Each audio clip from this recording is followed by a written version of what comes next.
It's my main man. Happy New Year, my brother. Feliz Año Nuevo, mi amigo. You know, when Lee and I were talking last week who we wanted as a guest, and I kept thinking Billy Corben because I had that 30-30 taped to watch it. But every time I'm in the hotel room the last couple of weeks, I catch the last hour here, 20 minutes here, 18 minutes here. Last night I sat down with my wife and I watched the whole thing. And Billy, you're a bad motherfucker. Billy Corben's on the air. What's happening, brother? Good morning. Good morning to you. We made it to another year. Yes, we did, Billy Corben. It blows me the fuck away, too.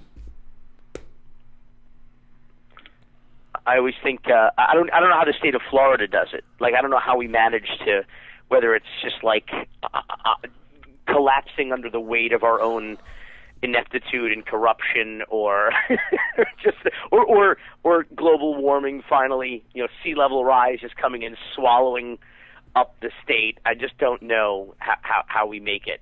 I really don't. If there was any kind of biblical event, we would certainly be the first to go, I think. Like, we certainly deserve it. We've got it coming. Or as Clint Eastwood says in Unforgiven, we've all got it coming. But I think Florida's got to go first. That's why I'm here. I want prime real estate for just whatever biblical fate is going to befall this state. Like a front row seat, because I think it's going to be bad one day, but we made it to another year. I'm always impressed. Fucking Florida. It really is a crazy motherfucking state when you think about it. I look at the kids that ended up in Florida that I grew up with. Like the people who ended up in I grew up in West New York, North Bergen, that area. It's a big Cuban population. And I always see who went back home, and you're like, I got that guy now. Because it takes a certain person to live in Miami. I love corruption. I love larceny. I love drugs. I love pussy. And that's all that Miami and South Florida is, correct? I think that's not an unfair assessment.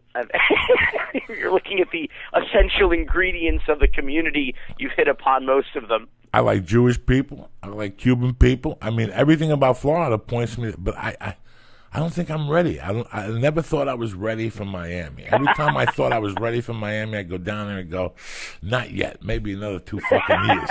These are fucking major league savages down here. Major league savages in Miami. With they just steal. They just steal. And I always say, you'll see it on my Twitter feed all the time, whenever some whacked out, usually national news story strikes anywhere in America, almost anywhere, we always start looking for the Florida connection.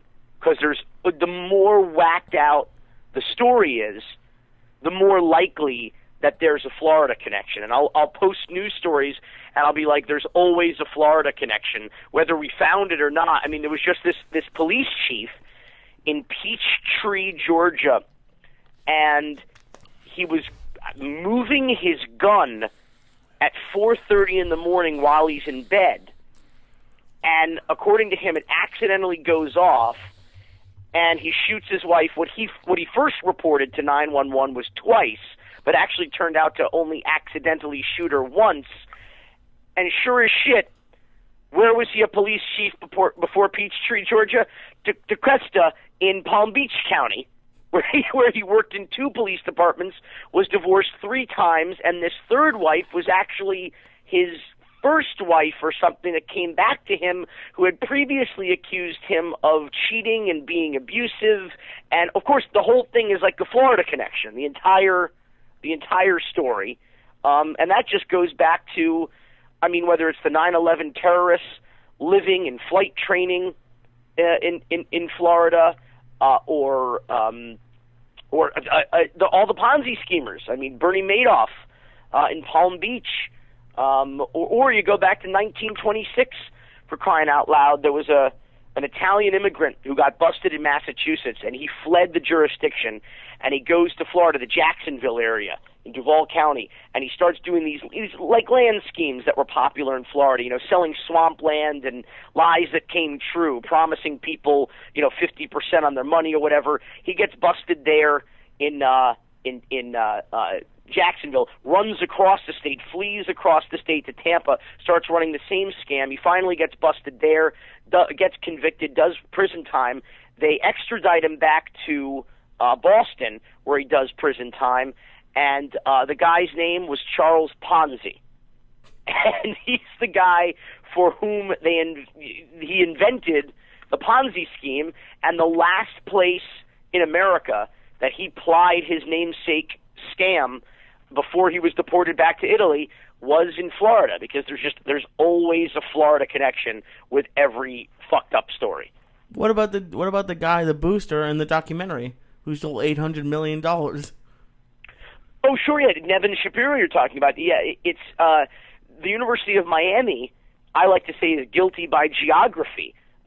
Because you're not going to see this in Kansas or Oklahoma, but when you have high net worth people, which is of course what universities are going after for donations, when you have high net worth people in Miami, invariably you're going to find yourself with a certain percentage of nefarious characters, or people who got, whose money is, are ill-gotten gains. And the University of Miami has deep connections to not one, not two, but three completely separate and different, unrelated Ponzi schemers, including Alan Stanford, who is an even bigger scam artist. This guy was a former scuba instructor from Texas who opens a bank, for crying out loud, and the state of Florida, he comes here, he wants to sell these completely questionable financial instruments, these certificates of deposit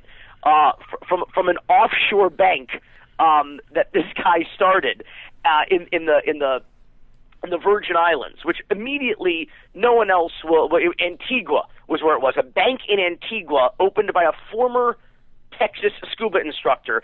So where does he think he's going to have the easiest time of it? In Florida, of course. And the securities folks in the state of Florida actually license him to sell these completely questionable instruments. He opens a huge office in downtown Miami, starts selling these certificates of deposit. It's a gigantic multi-billion-dollar Ponzi scheme.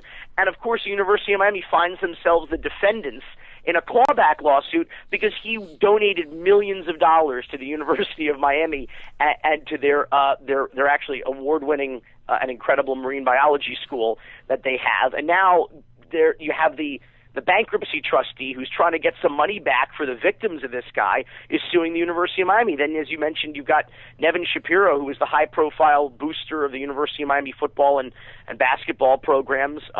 He got busted in an $900 million Ponzi scheme and donated a lot of money to the university, including having a plaque with his name and face for a time on the student-athlete lounge at the University of Miami. Yeah, that picture you have in the documentary of the president looking at the $50,000 check in the bowling alley. Oh my God, that was crazy. That was crazy. She was just smiling, looking at the check. Oh.